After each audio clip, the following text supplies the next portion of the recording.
All right, folks, this is going to be a brief one. This is by no means done at this point. I'm kind of playing with throwing some water around to see what happens. We've got two different pumps running for two different total purposes here. This tank for this habitat, and this is really not a grow a bunch of food habitat, right? This is habitat for critters. I'm inside my aviary. All the food's over there in wicking beds. This is because I'm going to have like ribbon snakes and leopard frogs and toads and lizards hanging out with me here on my new deck. I just got done building this yesterday. Got to sweep all this dirt off of it and get this stained. I'm going to use the same stain I used on the facades I built on the wicking beds, that kind of like light brown oak stain. I think it'll look good here. This is going to be just a hangout, you know. So get this all cleaned up. I got all the plants in here and I have all the critters in here, maybe some birds flying around. I think it'll be pretty cool. So this tank is nothing but, let's increase the amount of water. The more water we have, the more stability we have, and I will apologize for the wind noise. This is a lull that I got. I've been out here for 10 minutes waiting to start the camera. Every time I touch the camera, north wind comes in hard. So I'm just gonna try to get this in quick. Anyway, all this is doing, there's a pump right there. There's a swing valve in the delivery line. It comes up through the bottom there and it goes there. That apparatus there with all the slits in it, all that is, that's our drain line. And I want it under the water, so if I put any surface vegetation in here, it doesn't clog up, okay? So I just gave it a bunch of little slits with the chop saw. That way that's a 1-inch pipe. There's way more than 1 inch of intake. I'm exceeding the capacity of the pipe, but I'm spreading it out, so if any clog gets anywhere, we still got overflow. And since that's down there low, the way we were controlling the level is the height of that spigot right there that I built. And you'll see a little hole in the back of it. That hole is so it doesn't form a siphon and drain the whole thing. All that is water comes up, water overflows, water comes here. But there's some thought in this. What that's doing is that's taking water from back here and it's putting it up to the front. So we're moving water. We're not just recirculating water, we're getting oxygen and oxygen, but we're also moving water from this back area that could easily become a stagnant area to the front. And once that water's there, you can see that it is full of, but first of all, you can see right there, I mean, just massive amounts of oxygen coming in. So we have that pump running once, but doing two things for us. And we can make it do more, and I'll show you how that might happen as we talk about the next thing. So that's all this is. The plan right now, and I've got them ordered, supposed to be here Wednesday next week. Rosy reds, which are the cheap feeder fish that you see at like Petco and PetSmart and all. I found you can get 500 big ones, which big ones for them are about like that big. 500 of them delivered from a vendor on Amazon for 106 bucks. That's stupid cheap. You can get a lot more of them if you take smaller ones, by the way. I'll put a link in the video notes where you can get those if you have any use for rosy reds. They're basically a pink fathead minnow. So they're a native to the United States minnow that happens to be a pink face, so they kind of show up better. I think they'll be cool in here, swimming around. Maybe they'll breed. But they're also one of the favorite prey of the western ribbon snake, which there will be at least 2 western ribbon snakes once that door is sealed up and everything is fixed and they can't get out because they are too big to slide through those little holes. And I think once you give them this to live in, they're going to be like, oh, why would I go anywhere else anyway? So we're going to have a couple western ribbon snakes in here. I may hold off on them because I'm thinking about ordering a mess of leopard frog tadpoles like I did last year for the habitat over there, the big pond. Now, what happened last year is they all hatched, I think, because all of a sudden there were leopard frogs everywhere. They all bailed out, and they all live in the lower ponds now. I guess they just like it in there better, but I think I'm going to do that here. I'm not really worried about, you know, a leopard frog that's that big being eaten by a ribbon snake that's got a head, you know, a big ribbon snake's about as big as that finger. I am worried about him killing the tadpoles off, so I might get the tadpoles in, get the tadpoles matured, the frogs going, and then bring in the ribbon snakes. We will see on how that works out. We'll definitely start bringing toads in right away. I have toads everywhere. The ones the cats didn't get, I've got some really big fence lizards that live here. I'll bring some of those in. I'll just start stocking it. This is going to be like a reptile habitat. And people have asked why. Well, number one, I like them. I am an amateur herpetologist. A lot of people don't know this about me. I mean, my time with that goes way back. I worked with venomous snakes when I was, I think I first started working with venomous snakes when I was 9 years old with a mentor. And I worked even as a volunteer in summer programs for both the Jacksonville Zoo and the Philadelphia Zoo back in the 80s when they let kids do stuff like that. So I have always had a passion for reptiles and amphibians. I at one time was a breeder of snakes. I've worked with them my whole life basically, and eventually I got to a point where like it was a hobby that wasn't making me any money. And it was just something that was taking up a lot of space in the house. And I was, getting Christmas cards from Mice on Ice, which is a real site. Rodent Pro used to send me Christmas cards too. In fact, Rodent Pro sent me a letter and asked me if they did anything wrong when I quit doing it, because I was buying, like a case of frozen rats and mice like once every other month. And all of a sudden they lost all that business. So I don't want to go back there, but having a much more natural habitat for these critters, many of which are native and live right here, and I can just bring them in here, and then all of a sudden they're protected from cats and dogs and other things, but they can live a really good life. And the purpose of them, beyond me being happy, is you see this little jungle that grows every year back here. Well, these guys can hang out in that jungle, and you know what they eat? They're all insectivores. Other than the ribbon snakes I talked about, they're all insectivores. Well, gnolls, western fence lizards, all of those critters, toads. We have tons of toads around here, just plain old, regular old North American toads. Cope's gray tree frogs. I had tons of those in Arkansas. I've not seen a lot of them around here, but I can't see why they wouldn't survive here.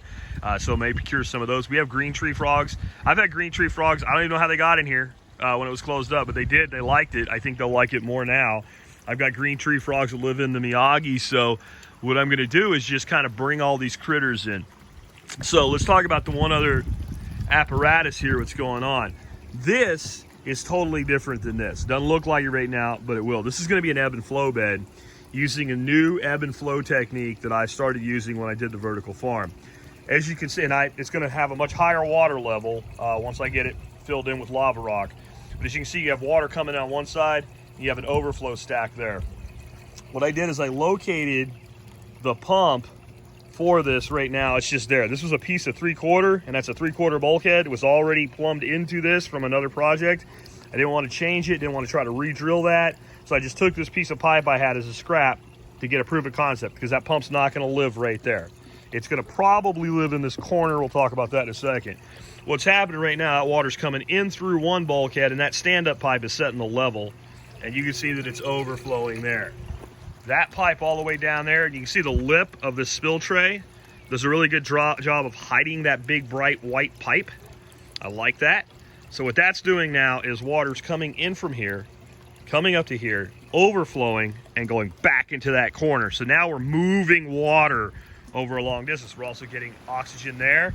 And let me tell you something, when you have a pipe overflowing like that with that big hole down the middle, that is just sucking oxygen. Just sucking atmosphere into that pipe, and it's taking all that oxygen over there.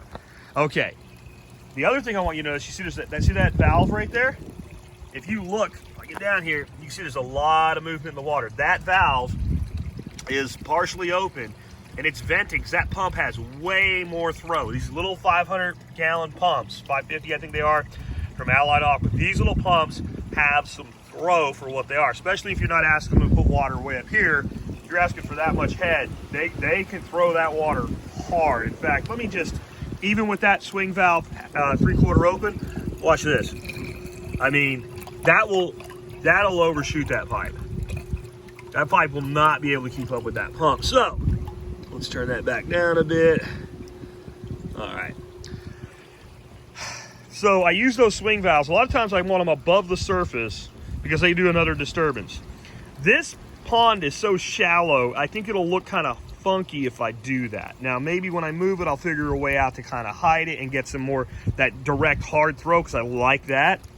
But what I think I'm going to do is I'm going to take this pump, which is over there. I think you can see it down there on the bottom, just kind of sitting on the bottom.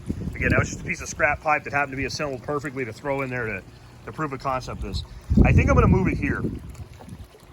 I'm going to move it here, and what that'll let me do is I'll run the pipe down through there, kind of conceal it. I have to go under that pipe, or I have to go over the edge and come back, because you see that one way or another, those two pipes have to cross. That's why I'm thinking about putting it somewhere else too, but I'm going to tell you why I think this is the best place for it from a habitat standpoint.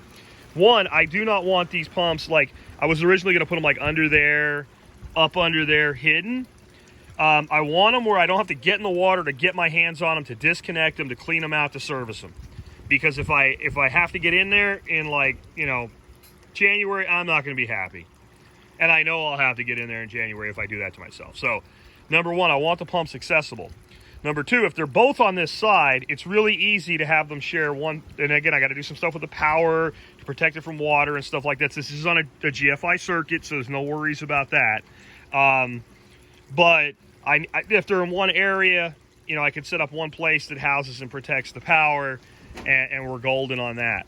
If I put it here, you'll notice that as I built this habitat out, I built this little corral here. And what I'm thinking about doing is trying to have different substrates. Right through here, I'm thinking about taking pea gravel or aquarium gravel and just having about an inch of it. I don't want it too deep right here. I don't want the whole bottom like that, because you will get to a point where you have so much sediment build up, you'll want to vacuum that gravel. And I don't want to try to vacuum, you know, this is like 7 foot by 9.5 foot, this tank. And I don't want to have to do that. If I ever have to dredge it, I want to be able to just get in there with a flat shovel and take out the sludge. But that would be a nice gravel bed. That's good breeding ground for minnows and other critters, okay? And it's also where you can put some plants in. I'm thinking like some big cobblestones kind of strewn throughout in the rest of it. Much easier to maintain. So this has, of all the spots, like that's not going to be a dead zone. Back there's not going to be a dead zone. You've got push, you got flow. That's not going to be a dead zone. Up under there, that's not going to be a dead zone because you've got a lot of flow through. Plus, you're going to have critters going in and out. This pocket right here is the place with the most potential to be a dead zone. So if I move that pump to this corner, okay, so now we got this corner is not going to be a dead zone. If instead of running it like I have right here, which is we come off the pump with a 90 and then we come to a T that's in line, and then we use that as a flow control. If we take and we put a T right there on, let's say if this is a bump, you put a T on the pump, you roll one line this way and one line that way. It's still gonna knock down the pressure of the pump. You put a swing valve out here. You point that side of that three-way this way, okay? And then you run your supply line that way over and up to the ebb and flow bed. Every time that pump kicks on, the way it's pushing that flow right there, see it's like a little river coming through right there? Okay, now you're gonna push it straight across the top of this containment, and you're gonna push a little flow, and it doesn't have to be much, just a little flow, like a tidal flow, and that's probably gonna be 15 minutes every 2 hours. I think that's plenty to run this, and I'll show you a problem with this in a second. It'll push that tidal flow back into that backwater, and then when it kicks off, it kind of is going to fall back out of there because it's going to actually, it'll be impossible to see, but just that movement will actually raise that just a little bit, right? And then it's going to fall, but at the same time, the entire thing is already fallen because whatever water goes in there is coming out, and you're going to get, when this drops and comes back in, the entire system rises almost like a little tidal flow. So with that, you've got water coming out of both corners, coming out of two corners and going directly into one corner and being kind of tidal flowed into the fourth. So you get this wonderful flow, and this should make it a very stable system with lots of oxygen. The other thing is, again, this is all temped. So that pump right there, I can do the same thing with that. I can add a valve to it. And since this one's now doing this, I can take the valve from this pump and push it that way, up that side. And at that point, you just have this beautiful, constant tidal flow. So now, if you haven't seen my other videos, how does that work as an ebb and flow bed? Because there's no siphon. Now again, understand that stand-up pipe right now that's setting the level, that stand-up pipe, again, is discharging way back there. We'll make that stand-up pipe higher once we get the rock in here. I have 10 bags of lava rock. I have a feeling it's only gonna fill up to about here. It's not going to be all the way to the top. That's fine. I can add to it later if I decide I need to. This does not need to be full. I mean, this is a huge ebb and flow bed, and this is more of a biofilter than grow food. I think I might grow like celery or perilla or just something just as a biofilter is all I really need. If it happens to be edible, it happens to be edible. I might grow some sort of like low growing flowering plant. Well, what's gonna happen, and I'll have to set the camera down a second, you have to bear with me here. But what I'm doing is I'm gonna unplug the wrong one, of course. I'm gonna unplug that pump. That's gonna simulate, there. That's gonna simulate that timer just kicking off. You see that whirlpool right there? So right now it's still discharging over there, but you see that slowing down? Okay. It won't take long and it will discharge enough. But you see that whirlpool? That's the delivery line. So that valve right there, it's been pushing water in. Now that water's going right back out the same pipe. And since there's no stand-up pipe, and we go all the way down to there, we will drain all the way down to there. Now I gotta make a decision. If I stay here long enough, you'll get bored of watching this, but if I stay here long enough, the flow will get very, very, very slow. The difference in altitude between that and that is only about that much. It's enough, it will drain, okay? But it doesn't drain fast. And my concern is, once you get roots in there, you always get some debris and things like that, and ebb and flow beds always slow down in their efficiency over time. It always happens. Now I have a lot of scrap pipe around, and I think I'm gonna actually line the whole bottom of this with scrap pipe. That'll increase the capacity for water in it. It'll create a greater tidal flow and a greater rise and fall in your lower tank. It will also improve flow through, but I'm telling you that it just doesn't dump as quickly as I would like. The solution is just more head. So what I'm thinking about doing is, you can see right now, this is built on top of cinder block and half cinder block. I'm thinking about, I have to replumb all this anyway. Again, this is all temp. When I go to do that today, bringing in 4 full-size blocks and just raising the head height, which would be like, it'd be like adding a second half, but I have more use for those than I do putting 4 of them or 8 of them there, because there's 2, right? 2 and 2. So I have plenty of these full-size cinder blocks. Plus, look at that, critter habitat. That's where frogs and lizards and stuff can go in and hide and hang out and do cool stuff. So again, what's going to be is one of my simple, cheap mechanical timers, just like the one that runs that system in there. Set up here, come on for 15 minutes. If 15 minutes is enough to get a full fill, and I don't think it's gonna be any problem, and then click, it goes off. Your overflow stops, backflow comes. The difference will be your backflow will be coming here. Your backflow will be coming here. Maybe. The other way to do it, and I really like this, and I think it's probably the smarter way to do it because it solves my crossing the pipes problem. You can see right here, I have an overflow I built. I don't want this thing, when it rains or if something goes wrong, I don't want it all overflowing in here. I want it overflowing out there. That little pipe sticking out right there. There's a penetration down there, there's a bulkhead. And this is so simple. I did the same thing I did with the overflow for here. Chop saw, cut a bunch of holes, and then I can set my altitude just by that. And I want to make sure that's tight enough. This is a dry fit, piece of 3/4 through a bulkhead. And I can, I'll show you right here. If I just, right there, immediately I start lowering, and I can set that any height I want, and I maintain this system. I have to make sure that I decide where I want this when the system is full, not when the system is cycling, right? Because if I do that, then every time this thing cycles, it's gonna dump until it lowers even lower than I'm holding it, right? So that's my other thought. So take the pump, locate it here. Those pumps have a pretty long cord. I think it's something in the neighborhood of like 12 feet. That's plenty. Then the cord in the pipe could run up under there and go, and then just stay on the outside of this pipe. Now the only thing is, now I'm taking water from here to there, back to here. That's okay, and I'm also bringing it back here when it discharges. That's okay, and there's another thing that could be done. So obviously we have that, see that swing valve? So what we do, that swing valve that kind of vents our extra pressure, when we come along here, we take that swing valve and we bring it up over there, and we blow water that way, right? So that then circulates. So even though we're bringing water here to here. We're also bringing water here to there. And then when that drains, most of it will come out the swing valve that's there. If we do that, then all I got to do to get my little tidal flow here we were talking about, and that's what I'm talking myself into this as I talk to you guys. Take that pump, bring it over here, and do the same thing, delivering it to there.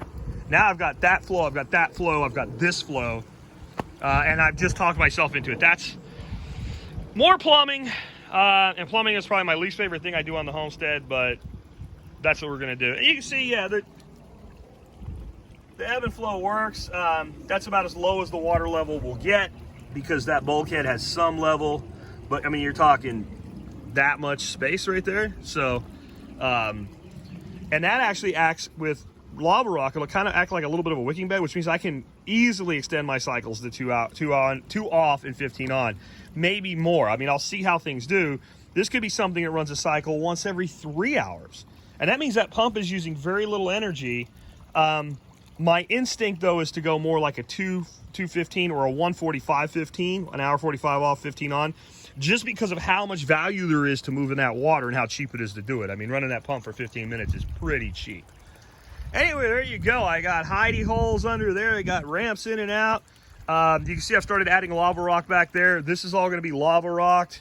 I have a couple chairs up here, and this deck, I think this year, I don't know that I've got any more big projects in me. My idea was to do some crack key back here and plumb them with a float valve so they're maintenance free. I may just set buckets wherever the space is. I don't want to completely fill this because I want this to be, this is going to be kind of my place to sit in addition to sitting over there. But with all my critters, this is going to be a great place. Maybe a couple chairs over there in that corner. I've got all my gardens coming in. I've got birds flying around. I got critters. I got this going on. So I don't want to fill it up too much. What I've started playing with though, and I thought you guys might want to see this. This is some seed I saved from last year from Tromboncino zucchinis. And they are like 3 times as big as the ones I planted in the ground at the same time. And you have a little overflow stack right here. And it's just a 3-inch neck cup and just a straight crack key bucket. And that means that once it gets to a certain level, I have to fill it.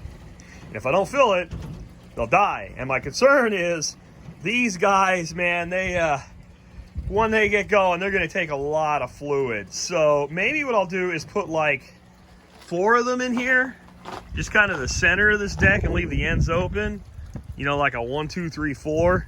And the way I did that valve, and I've got more of those buckets and more of those little 1/2-inch bulkheads, it's real easy then to just set a float valve and just turn that, that's all dry fit, just turn that sideways, and you could have 4 of them plumbed, you know, in something for a sump, you know, like one of these 17 gallons or something like that. And that could easily, you know, it's easy to cut a hole in a hardware cloth, sit behind the aviary, so it's kind of out of the way and doesn't take up any space. And we had 4 or 6 buckets there.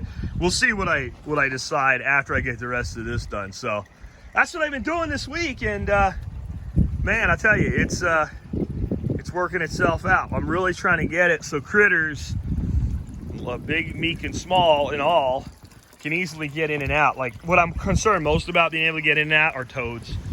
You know, leopard frogs and tree frogs, those things can jump up as high as your shoulder. Lizards can easily, you know, find their way to that ramp and crawl on stuff to get water. But toads are not the most acrobatic critters, and I just want to make sure toads can get in because I want them to breed. That's kind of my genius here. Toads around here have a hard time breeding because there's not a lot of groundwater. In fact, there's very little. Almost all the water features around here are artificial, and I've put them in. That's why they bring so much life in. So we get toads, and we'll see, you know, 1 million tadpoles sometimes in the spring in the swales down there, but they don't transform fast enough, right? So I don't even know how they manage to reproduce in any real significant numbers. But in here, there's no reason there can't be hundreds of toads reproduced every year. And then I'll just take surplus toads, set them free in the permaculture paradise. With that, we will catch up with you later.